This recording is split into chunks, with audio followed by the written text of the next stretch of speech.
Bonsoir à tous et à toutes et merci de vous joindre à nous sur Canal Algérie pour votre demi-heure santé. Ce soir, nous parlerons dans Santé Mag de l'allaitement maternel, ce geste qui semble connaître un recul important dans le monde, mais aussi chez nous. Selon l'OMS, l'Organisation mondiale de la santé, seulement 26% de nos enfants sont allaités exclusivement au sein durant les 6 premiers mois de leur vie. Le lait maternel réduirait toujours, selon l'OMS, la mortalité infantile de plus de 800 000 cas. Pour en parler justement, ce soir, nous avons avec nous Dr Tuimer Zoubida. Vous êtes médecin spécialiste en réanimation, vous êtes également spécialiste en lactation, vous êtes membre du comité Hôpitaux Amis des bébés, initiative, donc je rappelle, lancée par l'UNICEF en collaboration avec l'OMS et qui est lancée pour l'encouragement de l'allaitement maternel. Bonsoir, c'est très long. Bonsoir. C'est très long à dire, mais bon, il fallait bien le dire. Nous avons également avec nous Dr Saïdani Hamel, vous êtes ophtalmologiste, mais vous n'êtes pas ici avec nous pour parler de problèmes de vision, mais plutôt pour témoigner de votre expérience en tant que maman ayant allaité votre fille exclusivement au sein les 10 premiers mois de sa vie. Bonsoir. Bonsoir. Merci de venir témoigner. Justement, donc, j'aimerais que vous reveniez sur cette expérience. L'allaitement pour vous, est-ce que c'était programmé? Alors, déjà dès la grossesse? Oui. Vous conceviez ça comme une obligation? Pas une obligation, mais je connaissais en tant que médecin justement tous les bienfaits de l'allaitement maternel. Donc, c'était une évidence pour moi d'allaiter au début, mais je ne savais pas que j'allais autant persévérer. Mais oui, c'était programmé quand même. Vous avez allaité exclusivement au sein? Les 10 premiers mois. Et puis après, c'est on va dire un petit peu mix, mais comme l'enfant commence déjà à manger, donc c'était un petit peu... Voilà. On a pu finir les 2 ans.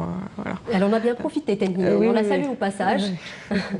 Docteur Tuimer, donc vous êtes, je le disais à l'instant, vous êtes docteur spécialiste en réanimation. Vous avez complètement changé de vocation. Vous êtes spécialisé en lactation après avoir eu des problèmes justement d'allaitement.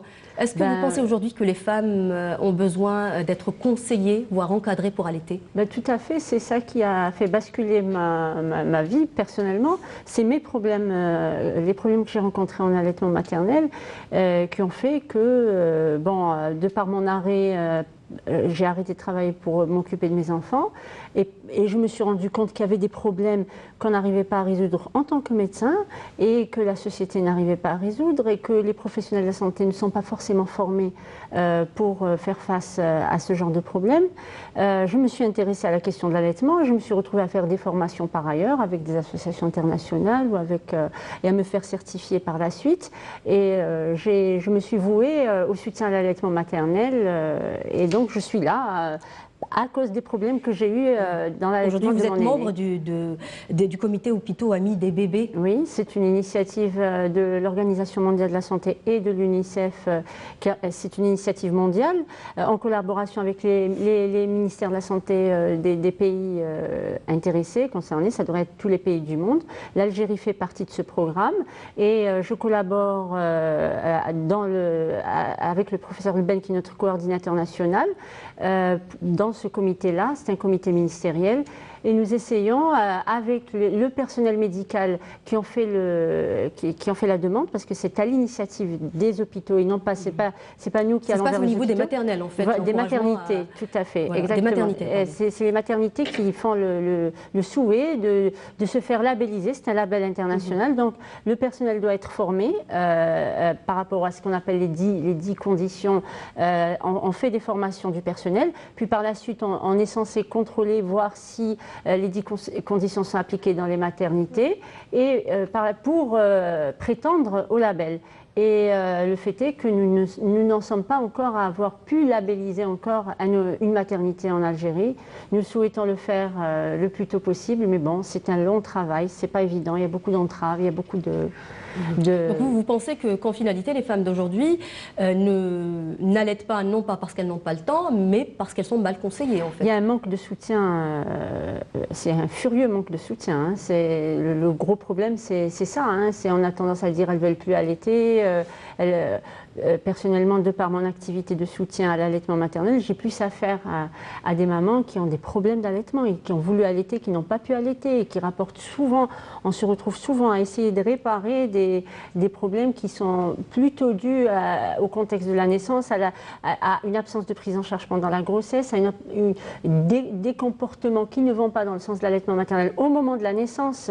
Je dis en passant, c'est vrai qu'on n'a pas le temps de tout aborder, mais rien que par exemple le pot à pot à la naissance qui est vital et primordial pour la relation mère vitale, j'exagère, parce que tout est réparable de toute façon, mais le pot à pot à la naissance c'est important parce que c'est un moment où il y a des hormones qui sont sécrétées juste du fait du contact avec la peau, des hormones qui créent le lien mère-enfant, qui favorisent toute la physiologie de la relation de la mère et de l'enfant et de l'allaitement. Donc la mise en route qui faciliterait la mise en route de l'allaitement. Exactement. Aussi. Et puis quand on rate ce moment-là, malheureusement, il faut le réparer par la suite. C'est pas irréparable, mais il faut le réparer par la suite. C'est-à-dire qu'on aurait beaucoup à gagner juste en respectant ce moment-là. Si les conditions de santé de la maman et de l'enfant le permettent.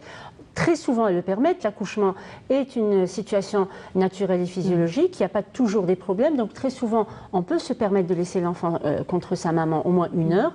Et ça serait bien. Mais on a tendance à négliger l'importance de ce moment. Justement, nous allons, je vais vous proposer tout de suite de voir un reportage pour voir ça de plus près. Nous allons voir un reportage tourné au niveau du CHU Mustapha Bacha, au niveau du service de néonatologie. Donc, c'est un reportage qui revient sur les bienfaits de l'allaitement et la mise en route de l'allaitement, justement. C'est un reportage signé Farida Ben Muslim. Regardez.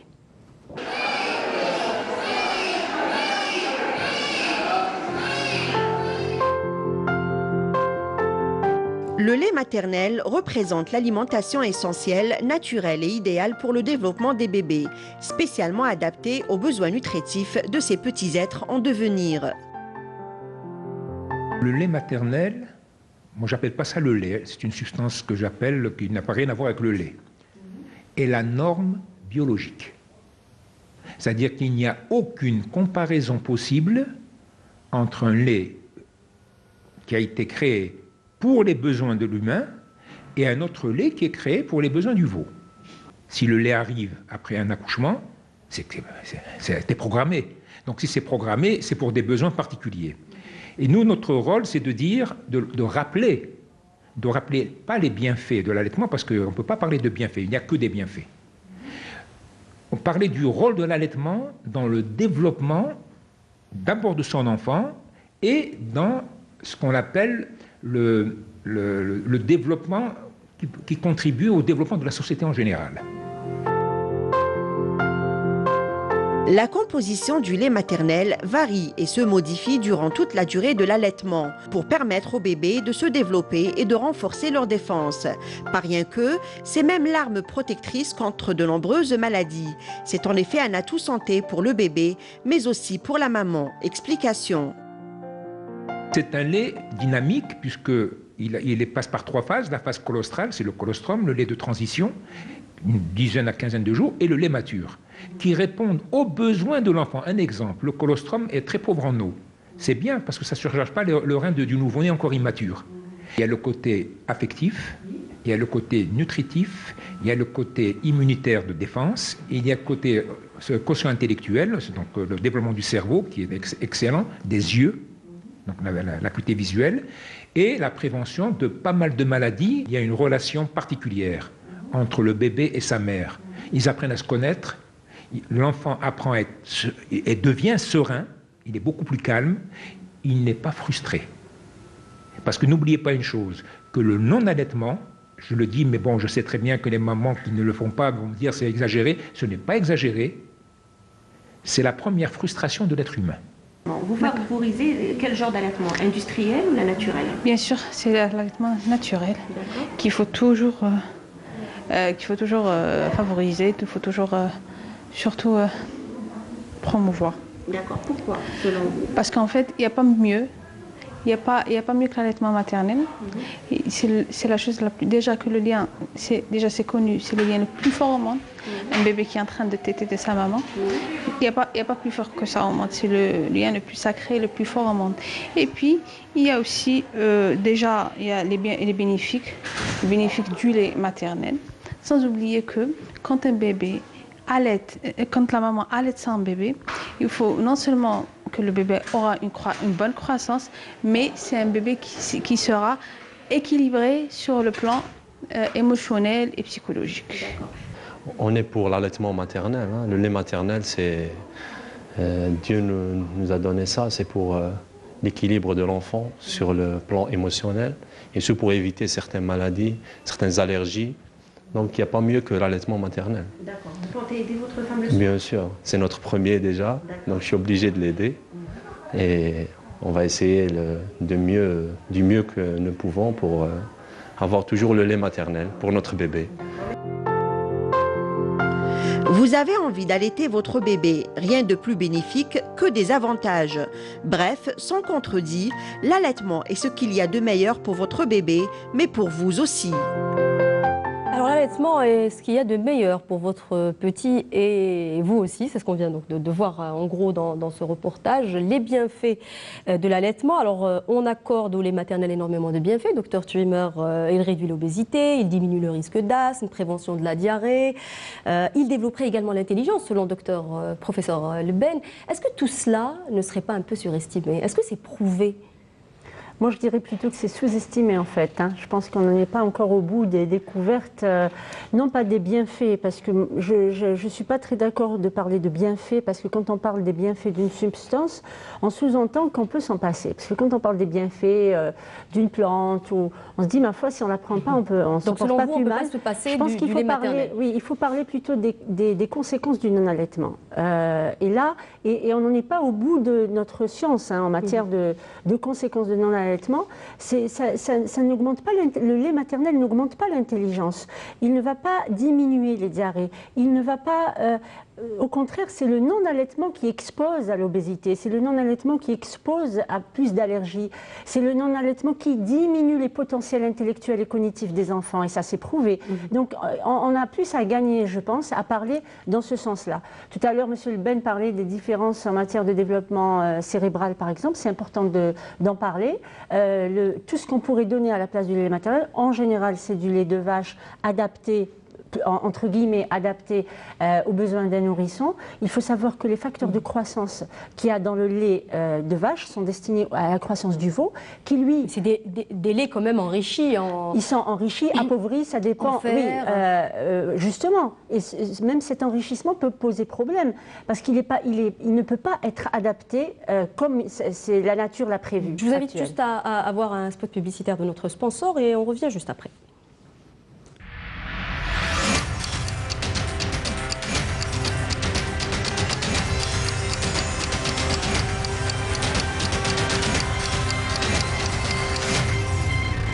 Santé Mag vous est présenté par Saïdaï.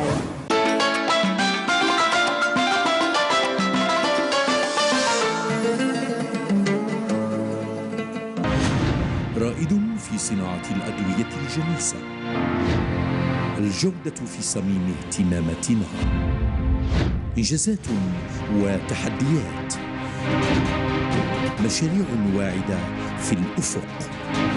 ثقتكم هي قوتنا، خبرتنا في خدمة صحتكم. سايدان، مؤسسة في أوج النمو.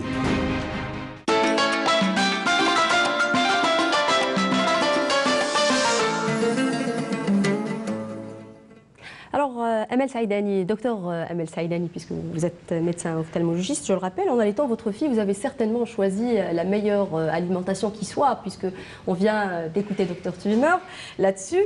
Et donc, j'aimerais savoir quel a été le plus gros profit que vous avez tiré de cet allaitement maternel que vous avez choisi de faire. Alors, effectivement, l'un des meilleurs profits, on va dire, c'est la relation exceptionnelle qu'on a avec notre bébé. C'est magnifique. Et personne, il faut vraiment le vivre. Je pense qu'on a beau en parler, en fait. C'est fusionnel déjà. Et puis, deuxièmement, j'avais remarqué quand même avec le temps qu'elle prenait bien quand même le poids plus facilement. Et puis comparé à d'autres mamans, des amies à moi, qui avaient leurs enfants qui n'étaient pas forcément allaités exclusivement ou alors qui n'étaient pas du tout allaités donc au sein, leur bébé tombait plus souvent malade quand même. Ma fille, c'était flagrant, hein, il faut le dire. Elle tombait très rarement malade durant les 10 premiers mois de sa vie. Très rarement malade. En fait, les 2 premières années, tant que j'allaitais, je me souviens de 2 épisodes en 2 ans. Donc c'était vraiment un soutien déjà, même au niveau du travail, le fait de ne pas avoir un enfant qui tombe malade. On est une maman qui est plus sereine quand on va travailler, voilà. Donc ça, je pense que c'était le deuxième gain le plus, voilà, que j'ai apprécié le plus.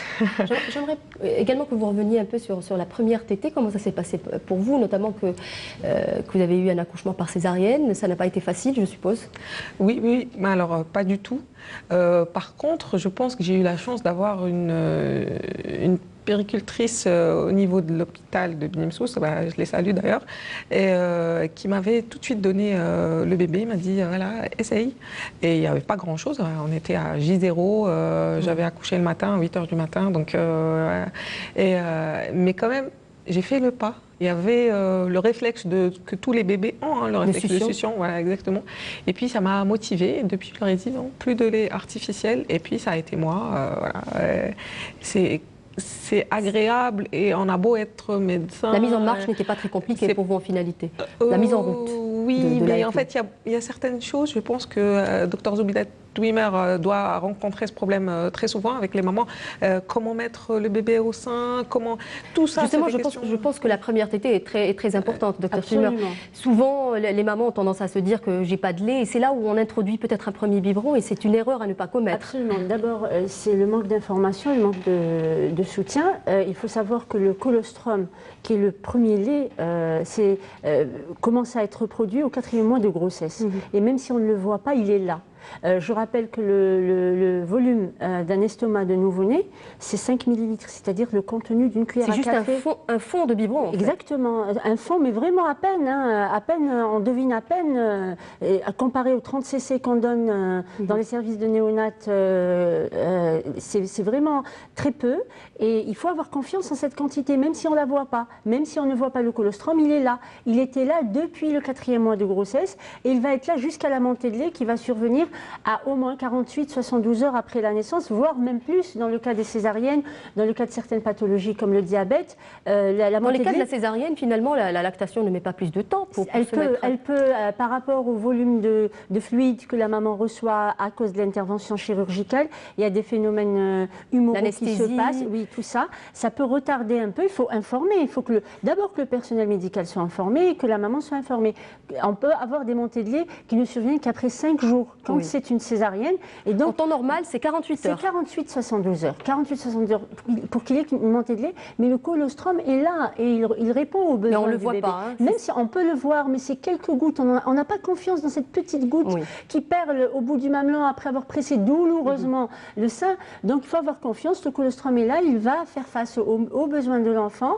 Et par rapport à la première tétée, oui, il faut en dire un mot. Elle est très importante. Elle est très importante. L'UNICEF et l'OMS appellent ça la tétée de bienvenue.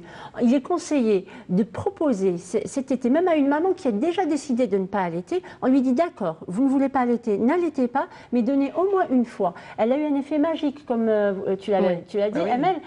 C'est cette tétée-là qui provoque ce bain d'hormones. Elle est tellement importante qu'elle est même citée dans le Coran. Quand Moïse, alayhi salam, doit être mis dans le panier pour être jeté au flot, pour le protéger de la mort, on dit à la mère, allaite-le. Elle donne cette première tétée de bienvenue et c'est ce qui a permis à Moïse de retrouver sa maman après avoir été proposée à plusieurs Elle est très importante en fait dans le tissage des liens. Il y a une question d'odeur. Il faut savoir que sur le mamelon, il y a ce qu'on appelle les tubercules de Montgomery qui sécrètent une substance qui nettoie le mamelon et qui le lubrifie, mais qui aussi ont la même odeur que le liquide amniotique. Et le bébé va rechercher cette odeur à laquelle il a été soumis pendant 9 mois. Donc cette tétée-là est très importante pour créer le lien mère premier enfant. Et donc, au moins la laisser faire. Au moins que le personnel médical la laisse faire et la nature fera son chemin par la suite toute seule. Voilà. On va parler donc on va continuer à parler d'allaitement, bien sûr. On va parler d'un moment très important. On vient de parler de la première tétée. Un moment très important également, c'est la reprise du travail qui pose souvent problème. Au bout de 3 mois, beaucoup de mamans optent pour l'allaitement mixte. Ça n'était pas votre cas, Amel. Vous n'étiez pas découragée, hein, même avec la reprise du travail. Alors oui, en fait, j'avais pas prévu d'allaiter plus exclusivement en tout cas. J'ai allaité les 3 premiers mois et puis je me suis dit, bon là, c'est la reprise. Et à chaque fois, en voyant mon bébé grandir comme il faut, être en bonne santé, je me disais... Vous étiez réconfortée en fait. Voilà, j'étais réconfortée. Je me disais, bon, je vais encore faire un effort. Et puis, j'ai commencé à me documenter sur les moyens qu'il y avait pour tirer le lait, pour laisser du lait maternel justement à la nourrice ou à ma belle-mère. Voilà, c'est ma belle-mère qui me l'a gardé. Donc, et puis, voilà, en me renseignant, j'ai trouvé beaucoup de moyens pour pouvoir poursuivre malgré un emploi du temps assez chargé, voilà, voilà, mon allaitement. Et finalement, qu'est-ce que vous avez fait Alors, vous avez tiré le lait, vous l'avez congelé. En fait, voilà, j'ai fait tout un stock et j'ai commencé... C'est très courageux, hein, docteur Tulma. J'ai commencé à faire des stocks à partir du 2e mois, en fait. Dès que j'ai su que j'allais reprendre, j'ai commencé à faire des stocks et puis j'ai acheté des sachets de congélation spéciale allaitement et mon congélateur était plein de lait maternel et puis je tirais aussi le soir, parfois même au travail. C'était pas facile parce qu'on n'a pas du tout les structures qu'il faut, on n'a pas forcément un frigo au travail, donc il fallait jongler. Le lait maternel se conserve bien à la température ambiante. En fait, il peut rester 15 heures, effectivement, à température à 21 degrés. J'ai remarqué qu'il se conserve mieux que le lait artificiel. Exactement. Il est vivant. Il a été prouvé que quand, en cherchant le nombre de bactéries dans le lait fraîchement tiré, il y avait moins de bactéries 1 heure après qu'il ait été tiré qu'au moment où il est tiré. Ça prouve qu'il se défend bien contre l'infection. Et il est bon, justement, à l'occasion du travail, il est bon de rappeler aussi, on voit que c'est toute une organisation, que c'est pas facile, que c'est beaucoup demandé aux mamans de s'organiser de telle sorte que c'est pas donné à tout le monde non plus de le faire. Et il faut rappeler aussi, c'est l'occasion de le dire, que les pays où une culture d'allaitement a pu être réinstaurée, c'est les pays où le congé de maternité est le plus long. Le plus long, où on a également des infrastructures, on peut allaiter ses enfants. Il y a des systèmes de garderie proches du lieu de travail, il y a des moyens d'aide, il y a un personnel qui peut soutenir, on ne sait pas forcément que le lait maternel peut se conserver facilement, on ne sait pas comment tirer, c'est toute une technique, c'est un apprentissage. Les femmes finissent par apprendre ça seules, certaines peuvent apprendre ça seules, c'est pas donné à tout le monde, c'est pas évident. Hein, donc, on parle toujours donc de la reprise du travail, il y a un moment où souvent les mamans ont des problèmes d'engorgement également, parce que les tétées vont diminuer, il y a les problèmes d'engorgement, il y a des problèmes aussi de mammites, des crevasses. Comment éviter tous ces désagréments d'allaitement? Ben là, je pense qu'il faut beaucoup plus qu'une demi-heure pour parler de chaque désagrément. Brièvement. Que le problème de crevasse, c'est souvent un problème de position et de mise au sein, mais c'est pas que ça, ça relève du travail du professionnel. Mais la position et la mise au sein sont importantes pour éviter justement les crevasses. Éviter les crevasses, c'est pas en limitant la durée de la tétée, c'est une fausse idée. Même le personnel médical en trouve encore ou des sages-femmes ou des médecins dire il ne faut pas dépasser 10 minutes dans chaque sein, il ne faut pas donner le sein plus, l'espace entre les tétés ne doit pas être inférieur à 3 heures. Mais ça, c'est pas vrai. C'est-à-dire que si on met... C'est à la demande, c'est un allaitement à la demande, mais si l'enfant est mis correctement au sein et qu'il prend bien le mamelon, quelle que soit la durée de la tétée, elle ne va pas blesser le sein. Maintenant, tout ce qui est mastite, tout ça relève quand même d'une consultation. Il faut savoir que la position... En fait, je pose cette question parce qu'il y a beaucoup de femmes qui ont posté sur Facebook et qui ont arrêté carrément leur allaitement à la suite d'une mamite ou d'une crevasse. On pose le problème de manque de consultation, de manque de formation de personnel dans ce sens-là. C'est vrai que on a beau dire oui, les femmes, il faut qu'elles allaitent, les femmes, il faut sensibiliser les femmes à l'allaitement, mais la femme qui a un problème, elle fait comment? Où elle va? Quand elle a la mastite peut être prise en charge par son gynécologue, mais il va prendre en charge la pathologie elle-même, il n'est pas forcément formé. Il y a des femmes à qui on dit arrête l'allaitement. l'allaitement pendant cette période-là, alors qu'on peut continuer à allaiter, même que l'allaitement peut être un traitement au moment de la mastite pour déboucher un canal bouché ou quelque chose dans ce genre-là. Oui, je vais vous poser une question posée par une internaute. Donc je rappelle que l'émission a une page Facebook. Alors doit-on arrêter d'allaiter lorsqu'on est enceinte? Alors la grande question, oui. En fait, il n'y a aucune étude, aucun travail scientifique qui a montré la dangerosité d'allaiter pendant la grossesse. Il y a tout un phénomène physiologique qui se passe pendant la grossesse, qui va dans le sens du sevrage de l'enfant, douleur au mamelon, même la maman n'a pas très envie d'allaiter, ou le changement de goût du lait qui fait que le bébé lui-même va commencer à être réticent. Le colostrum, quand il apparaît, peut occasionner des diarrhées chez l'enfant qui tète, mais aucune étude n'a prouvé le fait qu'il fallait arrêter le danger, en fait. La dangerosité de donner à téter à un enfant pendant qu'on est enceinte. Cela dit, par principe de précaution, s'il y a une menace d'accouchement prématuré ou s'il y a une menace d'avortement, il est conseillé d'arrêter sans que ce soit prouvé que ça puisse précipiter les événements. Mais bon, ce n'est pas contre-indiqué. Personnellement, moi-même, j'ai allaité mes enfants de façon sans discontinuer depuis la naissance de mon aîné jusqu'au sevrage de ma 3e fille. J'ai pas du tout arrêté d'allaiter pendant cette période. Merci beaucoup, mesdames, d'avoir participé à ce débat. Nous arrivons à la fin de cette émission. Merci de l'avoir suivi. Je vous donne rendez-vous dans une semaine. Au revoir.